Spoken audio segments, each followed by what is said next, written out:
السلام علیکم ناظرین۔ پیارے ناظرین، آج کی اس ویڈیو میں کچھ ایسے اولیاء اللہ کا ہم ذکر کریں گے کہ جنہوں نے اپنی زندگی اللہ تعالیٰ کی سپرد کر دی، اپنی خواہشات کو اللہ کے رسول صلی اللہ تعالیٰ علیہ وسلم کی محبت میں فنا کر دیا، تو اللہ نے بھی انہیں اس دنیا میں وہ مقام و مرتبہ عطا فرمایا کہ نہ صرف وہ انسانوں کے دلوں پر بلکہ جنگلی درندوں کے دلوں پر بھی حکومت کرتے تھے۔ آپ کو بتائیں گے کہ کشمیر میں وہ کون سے اللہ کے ولی ہے جو شیر کی سواری کیا کرتے تھے اور ان کی مزار پر آج بھی یہ شیر حاضری دینے کے لیے آتا ہے۔ یہ سب کچھ ہم آج کی اس ویڈیو میں ہم آپ کو بتائیں گے۔ اس ولی کا ذکر کریں گے جس پر خوخار درندوں نے حملہ کیا، تو پھر کیا کرامات دیکھنے کو ملی، وہ داستان سنائیں گے۔ آپ کو رسول کریم صلی اللہ تعالیٰ علیہ وسلم کے عاشق رسول کی کہ جس کی حفاظت کے لیے شیر معمور ہو گئے۔ ناظرین، شیخ ابو الحسن کا شمار عہد قدیم کے ان بزرگان دین میں ہوتا ہے جنہوں نے اپنی زندگی کو اللہ کے رضا کے لیے وقف کر کے چھوڑ دی تھی۔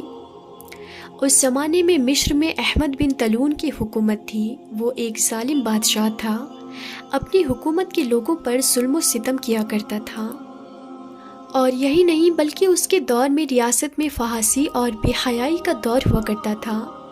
احمد بن طولون کی ریاست اس سے تنگ تو بہت تھی، مگر کسی میں بھی اتنی ہمت نہیں تھی کہ اس کے جرم کے بارے میں اسے چیتاونی دے سکے، اس کے سامنے کلمہ حق بلند کر سکے۔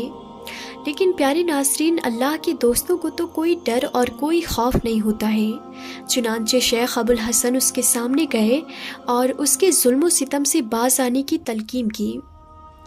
بادشاہ ظالم کو شیخ ابو الحسن کی بات پسند آئی۔ اس نے یعنی اس ظالم بادشاہ نے سزا کے طور پر آپ کو یعنی اللہ کے ولی کو بھوکے شیر کے سامنے ڈال دینے کا فیصلہ سنا دیا۔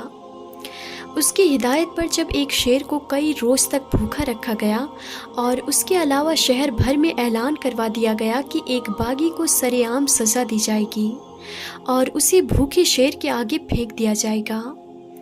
ظالم بادشاہ کے حکم کے مطابق مقرر وقت میں شیخ ابو الحسن کو میدان میں پہنچا دیا گیا۔ آس پاس سے بڑی بڑی تعداد میں منظر دیکھنے کے لیے لوگ بھی آنے شروع ہو گئے۔ شیخ ابو الحسن کے کئی شاگرد بھی موجود تھے۔ شیر کو جب اس پنڈال میں لایا گیا، اب وہ حملہ کرنے کے لیے بے تاب تھا۔ چنانچہ بادشاہ کے حکم کے مطابق اس کی زنجیریں کھول دی گئی تو فوری طور پر شیخ ابو الحسن کی جانب بڑھتا ہوا آیا، مگر چشم فلک نے یہ نظارہ دیکھا، شیر ان کے قریب پہنچ کر ان کا جسم سونگھنے لگا اور پھر یوں لگا جیسے کسی غیبی قوت نے اسے پیچھے ہٹا دیا ہو، اور وہ کچھ فاصلے پر جا کر ادب سے بیٹھ گیا۔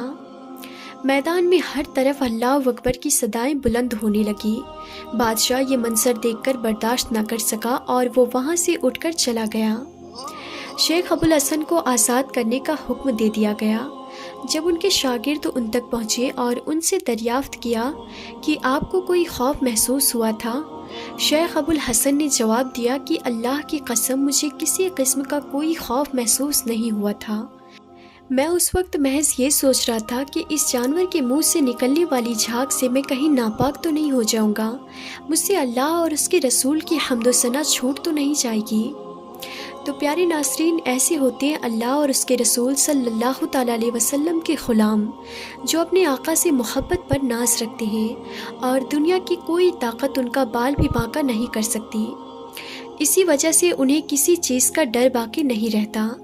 اس کے ساتھ ساتھ حضرت سفینہ رضی اللہ تعالیٰ عنہ جو کہ رسول کریم صلی اللہ تعالیٰ علیہ وسلم کے آزاد کردہ غلام تھے، ان کا ایک واقعہ سناتے ہیں۔ ایک غلام کے منہ سے رسول کریم صلی اللہ تعالیٰ علیہ وسلم کا نام مبارک سن کر شیر نے بھی اپنا سر تسلیم خم کر دیا۔ اس غلام کے دوسرے پرندوں کی کس طرح حفاظت فرمائی گئی، اس معجزے کا ذکر امام حکیم عبرانی اور بخاری میں تاریخ کے کبیر نے روایت کی ہے۔ حضرت سفینہ مثلاً رومی تھے، وہ بجاتے خود اس واقعے کے راوی ہیں۔ وہ کہتے ہیں کہ سمندر میں ایک کشتی میں سوار ہوا، یہ کشتی ٹوٹ گئی تو میں اس پر چڑھ گیا۔ اس نے مجھے ایک ایسی جگہ پھینک دیا جہاں شیر کی بوچھار تھی، اور وہی ہوا جس کا ڈر تھا۔ شیر میرے سامنے آ گیا، میں نے اسے شیر کی کونیت کا لحاظ سے اس سے مخاطب کیا۔ کہ اے ابو الحارث، میں حضور اکرم صلی اللہ تعالیٰ علیہ وسلم کا غلام ہوں، تو فوراً اس نے اپنا سر خم کیا اور اپنے کندھوں سے مجھے اشارہ کیا، اور وہ اس وقت تک میری رہنمائی کرتا رہا جب تک کہ اس نے مجھے صحیح راہ پر نہ ڈال دیا۔ جب اس نے مجھے صحیح راہ پر ڈال دیا تو وہ وہاں سے رخصت ہو گیا۔ پیارے ناظرین، دوسری حدیث میں یہ واقعہ کچھ یوں ذکر کیا گیا ہے کہ حضرت ابن مخاطب یوں بیان کرتے ہیں کہ حضرت سفینہ رضی اللہ تعالیٰ عنہ ایک دفعہ روم کے علاقے میں لشکر اسلام سے وہ بچھڑ گئے۔ تب وہ روم میں قید کر لیے گئے۔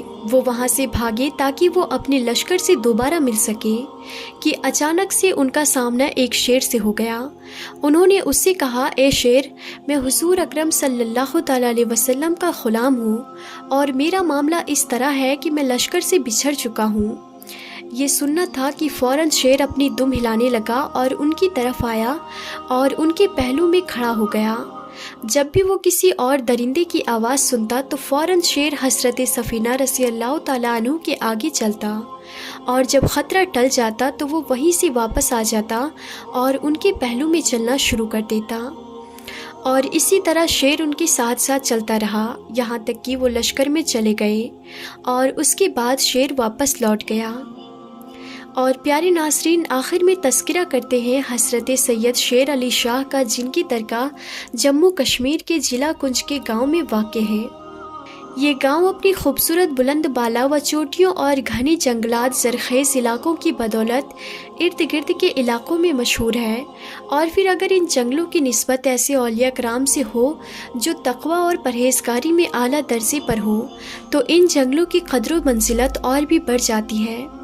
اللہ کے ولی کا نام سلطان شاہ غازی تھا۔ کہا جاتا ہے کہ آپ شیر کی سواری کیا کرتے تھے، اسی نسبت سے آج ان کا نام شیر علی شاہ کے نام سے مشہور ہے۔ آپ سیر کرتے رہتے اور اس دوران آپ اسلام کی تعلیم بھی دیتے رہے۔ آپ ایک بلند پایا بزرگ رہے ہیں اور ساری عمر عشق الہی، عشق رسول صلی اللہ تعالیٰ علیہ وسلم میں مدہوش رہے۔ آپ لوگوں کے ساتھ اخلاق اور نرمی سے پیش آتے تھے، اور یہی وہ خوبی و تعلیمات ہے کہ جن کے سبب آپ دلوں پر حکمرانی کیا کرتے تھے۔ حضرت شیر علی شاہ سے ایک واقعہ منسوب ہے، اور آپ سنندر گاؤں میں مقیم تھے۔ وہاں کوئی پردیسی کہیں سے آ رہا تھا اور یہاں پہنچتے پہنچتے اسی شام ہو گئی۔ رات کے لیے پردیسی نے جگہ طلب کی، اس کے ساتھ ایک گائے بھی تھی۔ اس کے کہنے پر اس نے مال مویشیوں کے کمرے میں وہ گائے باندھ دی، لیکن وہاں پر آپ کا پالتو شیر تھا، یعنی اللہ کے جو ولی تھے ان کا وہاں پر پالتو شیر بھی بندھا ہوا تھا۔ اس کے ذہن میں اندیشہ آیا کہ کہیں یہ شیر اس کی گائے کو کھا نہ جائے، لیکن پھر بھی اس نے یہ گائے وہاں پر باندھ دی۔ مگر رات اندیشوں کے سبب وہ اٹھ کر وہیں گیا۔ اس نے عجیب منظر دیکھا کہ وہ شیر گائے کو کھا چکا تھا۔ اس نے سوچا کہ وہ صبح اٹھ کر شیر علی شاہ سے اس بارے میں شکایت کرے گا، لیکن صبح اس کی آنکھ کھلی تو اس نے دیکھا کہ اس کی گائے وہاں پر زندہ موجود تھی، جبکہ سید شیر علی شاہ اپنے اس پالتو شیر کو مخاطب کر کے یہ کہہ رہے تھے کہ مسافر اور پردیسیوں کے ساتھ ایسا سلوک ہرگز نہیں کیا جاتا۔ مسافروں کو عزت دی جاتی ہے، مسافروں کو ٹھکانہ دیا جاتا ہے۔ پیارے ناظرین، ایسا ہی واقعہ شیر علی شاہ کا ہے۔ ان کی پانی کی بھی کرامت ہے کہ ان کی چھڑی انہوں نے ایک پتھر پر ماری اور اس پتھر سے پانی نکلنا شروع ہو گیا، اور انہوں نے پانی پیا اور ان کے شاگرد نے بھی پانی پیا، تو آج تک وہ پانی ویسے ہی اس پتھر سے آ رہا ہے۔ تو آج بھی آپ وہاں جائیں گے تو آپ کو یہ کرامت زندہ نظر آئے گی، اور آج بھی اس پانی کا استعمال کھانا بنانے کے لیے وہاں پہ کیا جاتا ہے۔ تو پیارے ناظرین، یہ تھی ولیوں کی کرامت۔ تو آج کی اس ویڈیو میں تھا بس اتنا ہی۔ ہم پھر ملتے ہیں اگلی نئی ویڈیو میں، تب تک کے لیے خدا حافظ۔